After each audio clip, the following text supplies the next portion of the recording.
We ready start. अध्यक्ष महोदय, आज सदन के सामने जो बाढ़ और चक्रवात के बारे में हम लोग बहस कर रहे हैं वह निश्चित रूप से देश के सामने एक महत्वपूर्ण सवाल है। विराम। उड़ीसा, बंगाल, आंध्र प्रदेश, बिहार आदि सभी जगह बाढ़ आई है, लेकिन यह उड़ीसा की बाढ़ की विशेषता है कि वहाँ पर बाढ़ के साथ चक्रवात भी हुआ। विराम। आपको यह सुनकर ताज्जुब होगा कि उड़ीसा का एक दुर्भाग्य यह रहा है कि पिछले 4 साल से उड़ीसा के एक जिले में दुर्भिक्ष व अकाल पड़ा। विराम। उसके बाद सन 1967 में कटक जिले में चक्रवात आया। विराम। परिणाम स्वरूप यह दोनों जिले मुख्य रूप से क्षतिग्रस्त हुए हैं। विराम। कटक जिले के भी कुछ हिस्से में क्षति हुई है। विराम।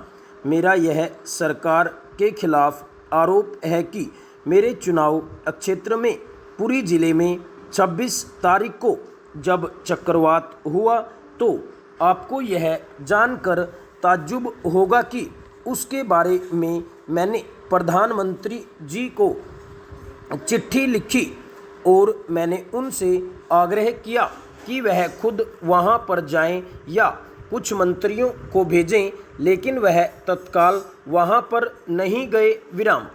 1 महीना इस तरह से हो गया। विराम। अब जाकर केंद्रीय सरकार की ओर से कुछ विशेषज्ञ वहां पर गए हैं। विराम।